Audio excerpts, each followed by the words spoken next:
Salatullah, salamullah.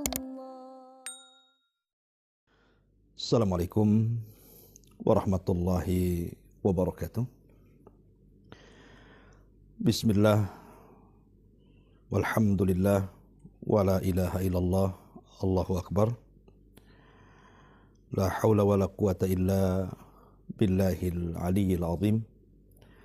Asyhadu an la ilaha illallah wahdahu rabbi la syarika lah, wa asyhadu anna Muhammadan abduhu wa rasuluhu alladzi la nabiyya ba'da, amma ba'du. Ma'asyiral muslimin, jamaah yang dimuliakan Allah Subhanahu wa taala.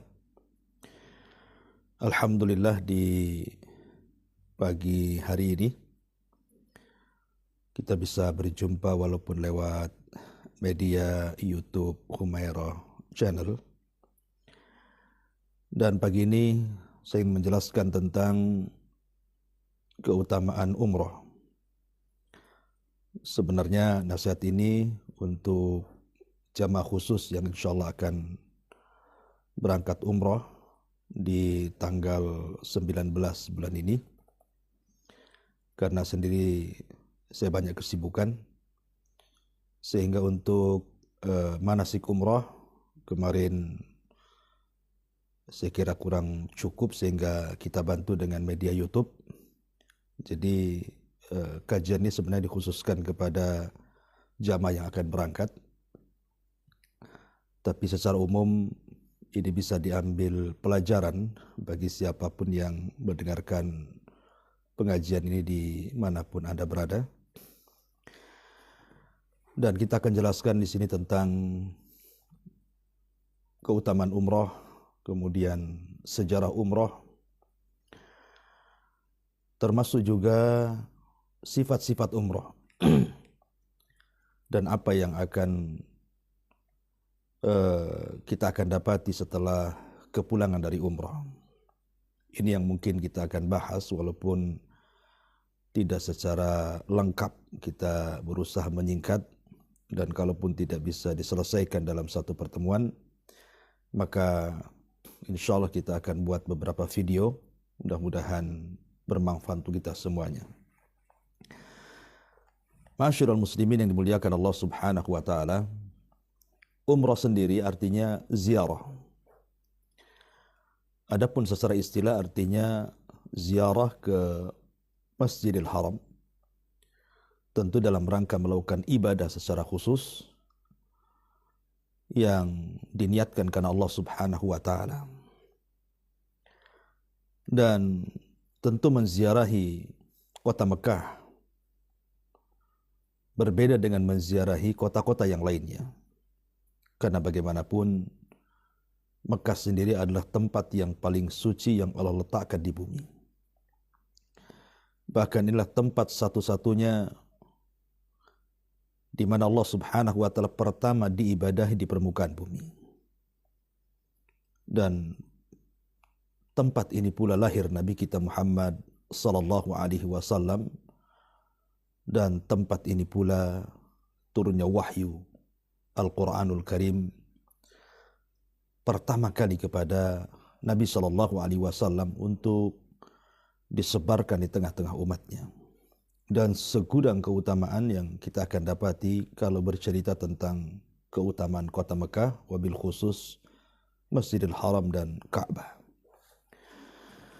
Ma'asyiral muslimin yang dimuliakan Allah Subhanahu wa taala, kita tahu bahwa ada sebuah hadis dari Nabi sallallahu alaihi wasallam di mana Nabi sallallahu alaihi wasallam mengatakan, al-umratu ilal umrati kafaratun lima bainahuma wal hajjul mabrur laisa lahul jaza ilal jannah.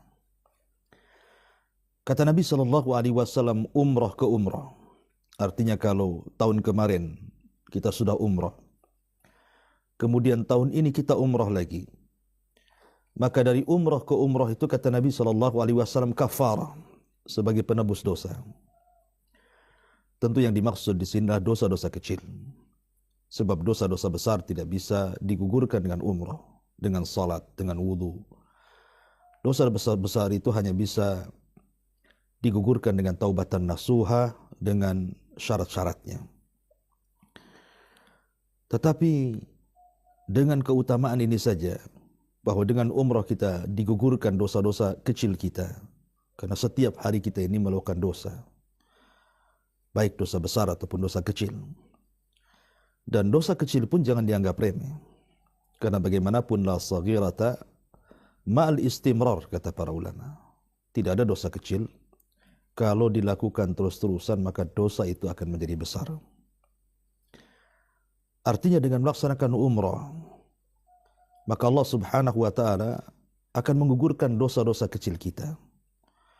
Dan kalau seandainya Allah sudah gugurkan dosa-dosa kecil kita, akan mudah untuk menggugurkan dosa-dosa besar kita. Dan itu salah satu keutamaan umrah. Kemudian juga di antara keutamaan umrah, Nabi SAW mengatakan bahwa siapapun yang datang berziarah dari negeri manapun ke negeri Mekah, maka mereka adalah tamu-tamu Allah. Dan Allah Subhanahu wa ta'ala akan memuliakan tamunya. Dengan cara apa? Nabi SAW bersabda dalam sebuah hadis yang dikeluarkan Imam Ibnu Majah, dan hadis ini juga dihasankan oleh Syekh Albani rahimahullah ta'ala. Kata Nabi SAW, al-ghazi fi sabilillah wal haj wal mu'tamir wafdullahi azza wa jal da'ahum fa'ajabuh wa sa'aluhu fa'atahum. Kata Nabi SAW, orang yang berperang di jalan Allah, kemudian orang yang haji dan juga umrah, maka mereka adalah tamu-tamu Allah. Ketika Allah Subhanahu wa ta'ala menyuruh mereka untuk datang, mereka pun ikut seruan Allah Azza wa Jal. Mereka pun datang. Maka sebagai balasannya, wasa'aluhu fa'atahum. Maka ketika mereka meminta sesuatu kepada Allah, maka Allah Subhanahu wa ta'ala pasti akan mengijabah permintaan mereka. Maka siapapun yang datang ke Mekah dalam rangka melaksanakan haji ataupun umrah, di sana banyak tempat-tempat mustajab doa. Artinya siapapun yang bermunajat kepada Allah Azza wa Jalla, meminta sesuatu di tanah haram, terutama di tempat-tempat yang sudah ternaskan mustajab doa, maka Allah Subhanahu wa ta'ala sudah janjikan apapun yang kita minta Allah akan berikan kepada kita. Karena kita tamu-tamu Allah Azza wa Jalla. Selama pelaksanaannya betul-betul kita datang itu lillahi ta'ala. Betul-betul murni niatnya karena Allah Subhanahu wa ta'ala. Bahkan terkadang ada orang yang memiliki harta banyak dan sudah cukup umrah, ataupun boleh jadi dia sanggup untuk haji. Tapi terkadang orang itu berpikir, dan syaitan terkadang memberikan was-was ke telinganya, ya'idukumul faqra, menjanji-janjikan akan kefakiran, seolah-olah setan mengatakan, jangan kau pergi umrah, jangan kau pergi haji, nanti kau akan fakir. Maka ini adalah paradigma sekuler yang dihembuskan oleh syaitan. Padahal Nabi SAW bersabda dalam sebuah hadis, adimul hajj wal umrah fa innahuma yanfiyanil faqra. Ingat, kata Nabi SAW, lakukanlah haji dan umrah, karena kedua ibadah ini bisa menghilangkan kefakiran. Artinya, jangan khawatir uang yang sudah kita keluarkan untuk melaksanakan umrah, yang boleh jadi semakin tahun semakin mahal, apalagi haji. Ingat bahwa Anda sedang bersedekah dan Anda sedang berniaga dengan Allah Subhanahu wa ta'ala. Nabi SAW mengatakan, ma naqasa min mali sadaqah, tidak akan berkurang harta yang disedekahkan. Apalagi kalau bersedekahnya itu dalam rangka berniaga dengan Allah Azza wa Jalla. Allah pasti ganti. Tidak mungkin Allah tidak akan ganti. Bahkan boleh jadi ganti dari Allah itu akan jauh lebih besar dibandingkan apa yang kita keluarkan. Walaupun seandainya tidak di dunia, tentu di akhirat. Tapi umumnya banyak orang yang berangkat umrah, tahun depannya umrah lagi, tahun depannya umrah lagi. Itu menunjukkan apa? Allah ganti. Karena memang haji dan umrah itu bisa menghilangkan kefakiran. Maka jangan khawatir. Kalau kita umrah, akan hilang uang kita. Tidak. Allah akan ganti. Ma'asyiral muslimin yang dimuliakan Allah subhanahu wa ta'ala. Bahkan Nabi SAW ketika menasihati Ummul Mukminin Aisyah radhiyallahu anha, maka Nabi SAW, inna laki minal ajri ala qadri nasibika wa nafaqatiki. Kata Nabi SAW mengatakan kepada Ummul Mukminin Aisyah radhiyallahu anha, engkau akan mendapatkan pahala sesuai kadar biaya yang kau keluarkan. Artinya biaya yang kita keluarkan untuk melakukan umrah, baik untuk visanya, untuk tiketnya, pesawatnya, kemudian makannya di sana, minumnya di sana, semua bernilai sedekah, semua bernilai pahala di hadapan Allah Azza wa Jalla. Jadi apa yang kita keluarkan dari biaya-biaya uang kita itu tidak ada yang sia-sia di hadapan Allah Azza wa Jalla. Semua ada balasannya. Semua ada pahalanya. Karena apa sih faedahnya kita mengumpulkan harta kalau bukan untuk ibadah? Bukankah Rasul yang mengatakan, maluka ma akalta fa afnaita, wa ma labista fa ablaita, wa ma tasaddaqta fa abqaita. Hartamu, kata Rasul, yang kau makan habis. Terkadang ada orang yang betul-betul tidak perhatian dengan makan. Dia ajak keluarganya, ajak temannya, kemudian mentraktir mereka makan di restoran, terkadang habis berjuta-juta. Dan itu bukan sekali dua kali, terkadang berkali-kali yang kalau dikumpulkan uang itu bisa untuk umrah. Tapi apa yang terjadi? Makan itu, kata Rasul, akan habis. Wa ma labista fa ablaita. Dan apa yang kau pakai akan usang. Terkadang banyak orang yang membeli pakaian itu harganya juga berjuta-juta juga. Bukan satu pakaian, berpakaian-pakaian. Yang kalau dikumpulkan uang untuk beli pakaian itu boleh jadi cukup untuk umrah. Padahal pakaian itu, kata Nabi SAW, wa ma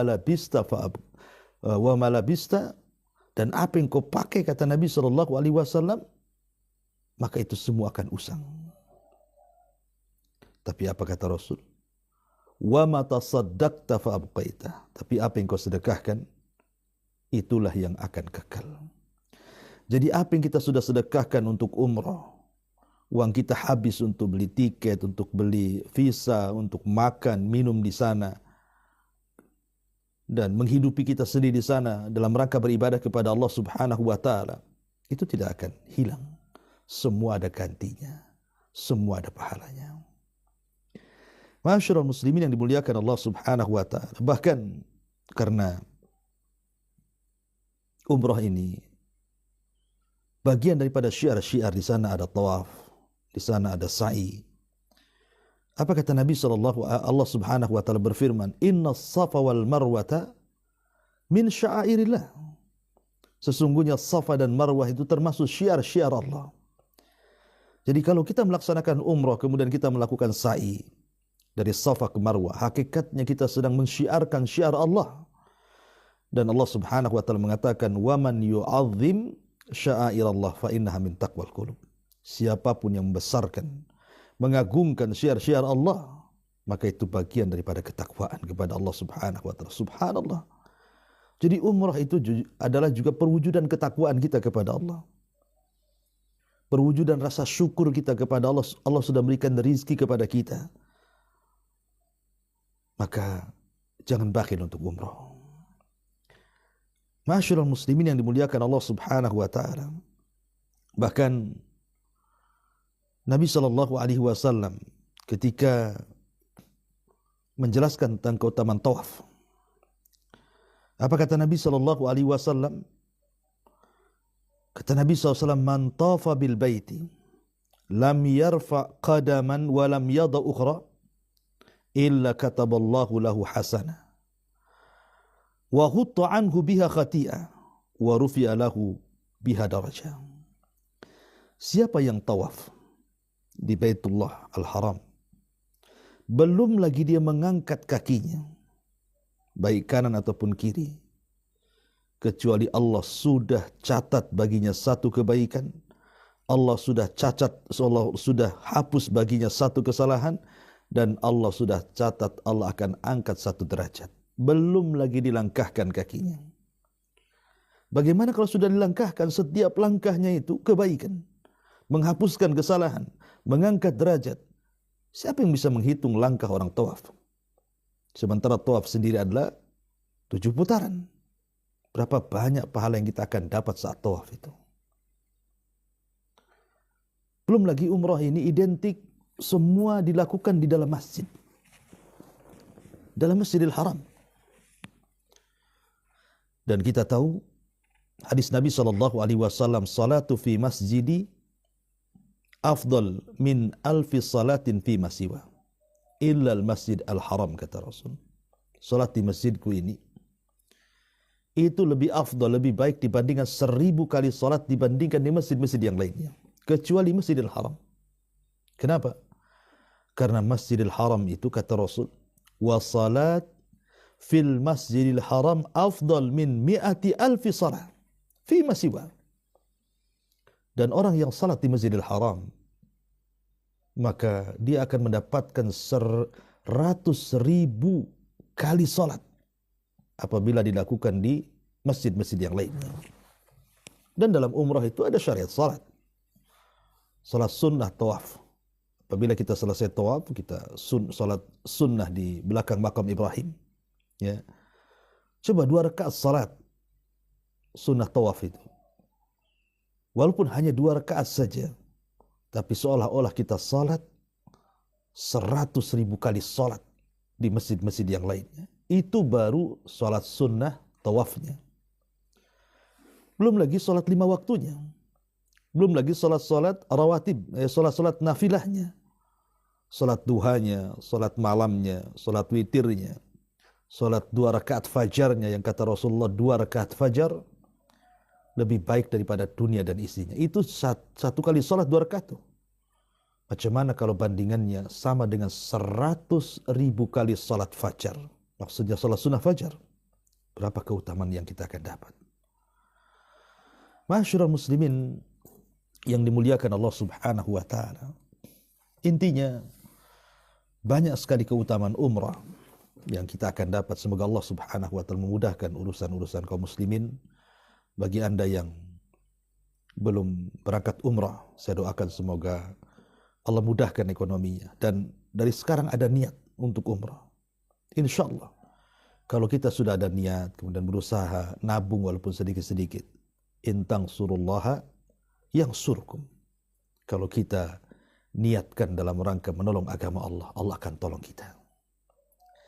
Ma'asyiral muslimin yang dimuliakan Allah Azza wa Jalla, ini keutamaan umrah secara singkat ya. Banyak lagi keutamaan umrah ini sebenarnya. Kemudian pembahasan yang kedua, sejarah umrah. Kita tahu bahwa Nabi Allah Ibrahim alaihi salatu wassalam, dialah yang meninggikan Ka'bah. Wa idh yarfa'u Ibrahim al-qawaida minal bait wa Ismail. Dan ingatlah ketika Ibrahim meninggikan bangunan Ka'bah dan juga putranya Ismail. Artinya kalau kita melihat sejarah berdasarkan nas Al-Quran, yang membangun Ka'bah itu adalah Nabi Allah Ibrahim, tapi bukan dari pondasinya. Pondasinya sudah ada, dia hanya menaikkan saja. Terjadi silang pendapat. Lalu siapa yang pertama kali membangun Ka'bah ini? Ada yang mengatakan malaikat. Dan ketika itu Ka'bah hanya ada sekitar tingginya hanya ada shibran. Ya, hanya 1 jengkal lebih gitu saja kan. Di zaman Nabi Adam, begitulah kata ahli sejarah konon. Ada yang mengatakan bahwa yang pertama kali membangun adalah Adam alaihissalam. Ada yang mengatakan malaikat, ada yang mengatakan Adam, wallahu alam. Tapi yang jelas bahwa Ka'bah sudah ada dan Allah Subhanahu wa taala sudah takdirkan. Baik malaikat ataupun Nabi Adam, dua-duanya adalah para pendahulu manusia. Artinya sudah ada sejak diciptakan langit dan bumi. Allah sudah letakkan Ka'bah di situ. Untuk apa? Ya tadi untuk manusia beribadah di situ. Salah satunya untuk umrah. Lah ketika Nabi Allah Ibrahim alaihi salatu wassalam kemudian mendirikan Ka'bah, meninggikan Ka'bah, maka dia sudah mempersiapkan kepada kita bahwa tempat itu maksudnya Ka'bah al-Musyarrafah atau Masjidil Haram. Dia sudah mempersiapkan untuk kita yang ingin berangkat ke sana dalam rangka tawaf, li ta'ifina, atau dalam rangka beriktikaf, wal akifina, atau dalam rangka melakukan salat, war ruka'is sujud. Artinya bahwa Nabi Allah Ibrahim sudah mempersiapkan segalanya untuk kita beribadah kepada Allah Subhanahu wa taala. Dan umrah itu bagian daripada ayat ini, lit-taifin wal akifin war ruka'is sujud. Untuk orang yang tawaf, untuk orang yang i'tikaf, untuk orang yang ruku dan sujud, untuk orang salat. Adapun di zaman Nabi sallallahu alaihi wasallam, yang pertama umrah adalah seorang sahabat yang bernama Thumamah ibn Asal. Thumamah ibn Asal ini seorang sahabat Nabi sallallahu alaihi wasallam. Dia salah satu pemimpin dari Bani Hanifah dan salah satu pemimpin juga dari Bani Bakar ibn Wa'il. Jadi satu hari dia ketika di zaman jahiliyah, belum juga masuk Islam, dia hendak umrah, tentu ala jahiliyah. Tapi tiba-tiba kemudian dengan takdir Allah Azza wa Jal, Thumamah bin Asal ini berjumpa dengan Nabi SAW dan singkat cerita dia masuk Islam. Akhirnya oleh Nabi SAW diajarkan cara umrah yang benar. Maka Thumamah bin Asal pun akhirnya kemudian umrah berdasarkan ajaran Nabi SAW, artinya sesuai dengan ajaran Islam setelah dia masuk Islam. Tapi sayang ketika umrah dihadang oleh para pembesar Quraisy, orang-orang kafir Quraisy. Kemudian hampir dibunuh. Tetapi ada satu hal yang menjadikan mereka tidak membunuh Thumamah ibn Asal ini, yaitu ketika Bani Hanifah itu adalah pemasok bahan pokok makanan kepada orang-orang Quraisy. Kalau seandainya Thumamah bin Asal dibunuh, maka mereka akan kelaparan. Makanya kemudian akhirnya Thumamah bin Asal pun dibebaskan. Dan dia pernah minta kepada Nabi SAW untuk memboikot orang-orang Mekah karena mereka sudah kurang ajar, baik kepada dirinya Thumamah bin Asal atau kepada Nabi SAW. Dan dialah orang yang pertama kali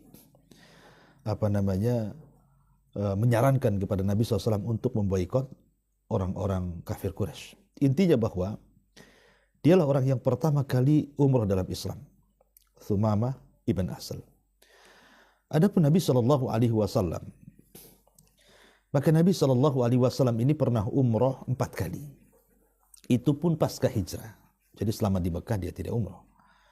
Nabi SAW itu dalam sejarah umrah itu setelah hijrah dari Mekah ke Madinah. Kemudian beliau umrah 4 kali. Itu yang sahih menurut riwayat. Pertama, umrah Hudaybiyah. Yang kedua, umrah Qadha. Yang ketiga, umrah Ji'ranah. Dan yang keempat, umrah ketika Hajjatul Wada. Adapun umrah Hudaybiyah yang terjadi pada tahun ke-6 Hijriah kalau tidak salah. Beliau dengan beberapa para sahabatnya berangkat, tetapi sayang sampai di perbatasan haram orang-orang musyrik menghalang-halangi umrohnya Nabi SAW. Akhirnya sempat bersih tegang yang berakhir dengan perjanjian Hudaybiyah. Artinya di keberangkatan umrah pertama Rasul tidak jadi secara fisik, tetapi secara niat sudah dianggap umrah. Tapi kemudian akhirnya pada tahun ke-7 Hijriahnya Rasul mengqadha umrah tersebut yang disebut dengan umrah qadha dan berhasil. Ya. Kemudian setelah itu tahun ke-8 Hijriahnya, setelah dari Hunain, maka Nabi SAW umrah lagi yang disebut dengan umrah Ji'ranah. Dan 3 umrah ini semua dilakukan di bulan Dzulqa'dah. Kemudian yang terakhir baru umrah yang disebut dengan umrah yang disertakan dengan Hajjatul Wada. Ini yang dilakukan Nabi SAW. Jadi Nabi itu umrah 4 kali. Satu disebut umrah Hudaybiyah pada tahun 6 Hijriah. Kemudian yang kedua umrah Qadha pada tahun ke-7 Hijriah. Dan yang ketiga umrah Ji'ranah pada tahun ke-8 Hijriahnya. Kemudian juga umrah yang disertakan dengan Hajjatul Wada, dan itu berdasarkan hadis dari Anas bin Malik radhiyallahu an, di mana beliau mengatakan anna Nabi sallallahu alaihi wasallam i'tamara arba umar fi Dzulqa'dah. Nabi sallallahu alaihi wasallam pernah melakukan 4 kali umrah dan semua di bulan Dzulqa'dah. Kemudian Anas bin Malik menyebutkan umrah Hudaybiyah, kemudian yang kedua umrah Qadha, kemudian umrah Ji'ranah, dan umrah yang disertakan dengan Hajjatul Wada. Ma'asyiral muslimin yang dimuliakan Allah Azza wa Jalla, itu sekilas tentang sejarah umrah. Dan kita tahu bahwa tentu dengan mengenal sejarah seperti ini biar kita paham bahwa umrah sendiri bagian daripada sejarah. Contoh umpamanya kenapa ketika saat tawaf kita menyelendangkan kain ihram menampakkan bahu sebelah kanan dan menutup bahu sebelah kiri. Itu dilakukan Nabi SAW saat umrah Qadha. Jadi Nabi SAW itu melakukan seperti itu untuk menunjukkan kekuatan. Karena ketika itu kita tahu bahwa sebelum Madinah menjadi Madinah yang disebut dengan Yathrib, jadi terkenal lah Yathrib itu memang banyak wabah. Makanya ada istilah Huma Yathrib. Termasuk ayahanda Rasul juga meninggal karena wabah yang disebut dengan Huma Yathrib, Abdullah. Jadi orang-orang kafir Quraisy itu menyangka bahwa orang-orang yang hijrah ke Madinah itu mereka sudah lemah, boleh jadi sudah terkena wabah Madinah, wabah Yathrib. Tapi mereka salah. Justru para sahabat lebih kuat, lebih kekar, lebih punya kekuatan lagi fisik dan badan mereka. Dan itu ditunjukkan Nabi SAW dengan menampakkan tenaga di sebelah kanan. Jadi makanya diselendangkan di sini. Kita tahu bahwa kalau kita menampakkan otot kan seperti ini, tentu menampakkan sebelah sini ya kan, bahunya. Ya, Rasul ingin menampakkan bahunya bahwa mereka tidak terkena wabah. Mereka adalah kuat, strong, ya. Dan mereka melakukan lari-lari kecil selama 3 putaran pertama. Jadi lari-lari kecil menampakkan bahu ini ada sejarahnya. Karena ingin menampakkan kekuatan kepada orang-orang musyrik. Maka di zaman Amirul Mukminin Umar bin Khattab radhiyallahu an, para sahabat bertanya, sekarang ilatnya sudah nggak ada. Karena Mekah semua sudah menjadi daerah Islam. Lalu menampakkan kekuatan kepada siapa lagi? Semua sudah Islam, sudah Muslim. Mereka mengatakan, ini sudah Muslim semuanya. Maka Umar mengatakan, untuk apa kalau begitu aku melakukan wali ramli, melakukan ramal, lari-lari kecil. Kemudian Umar mengatakan, akan tetapi walaupun sudah tidak ada ilat, ini adalah sunnah Nabi SAW. Tetap kita lakukan. Ini karena bagian sunnah. Ya, lari-lari kecil di 3 putaran dan juga menampakkan bahwa ini sunnah Nabi, kata Umar. Artinya kan di sini ada sejarah. Jadi umrah sendiri adalah bagian daripada sejarah. Makanya juga kita harus mengenal sedikit banyak tentang sejarah, dan itu penting sekali juga untuk supaya lebih memantapkan ibadah kita kepada Allah Subhanahu wa taala. Wallahu a'lam bishawab. Ini yang bisa saya sampaikan dulu tentang keutamaan umrah dan sejarahnya. Insyaallah nanti pertemuan berikutnya kita akan menjelaskan tentang sifat-sifat atau tata cara umrah secara singkat dan mudah. Mudah-mudahan Allah berikan taufik kepada kita, dan saya doakan semuanya para jamaah sekalian untuk Allah mudahkan berangkat ke negeri Mekah dan kita bisa beribadah di sana. Dan umrah sendiri adalah kewajiban seorang muslim, dan itu pendapat yang rajih wallahu alam, bahwa hukum umrah pertama kali bagi seseorang sama dengan hukum haji, wajib. Sebagaimana Allah mengatakan wa atimul hajjata wal umrata lillah. Sempurnakan haji dan umrah itu karena Allah Subhanahu wa taala. Ini pendapat mazhab Syafi'i dan Hambali. Walaupun ada yang mengatakan sunnah seperti Maliki dan Hanafi, tapi pendapat yang rajih wallahu alam, umrah itu adalah wajib. Maka siapapun yang punya kemampuan dan tidak pernah umrah, maka Anda harus berangkat umrah dan yakin uang yang Anda berikan untuk Allah Subhanahu wa taala pasti Allah akan ganti semuanya. Subhanallah bihamdika asyhadu an la ilaha illa anta astaghfiruka wa atubu ilaik. Allahu taala alam. Assalamualaikum warahmatullahi wabarakatuh.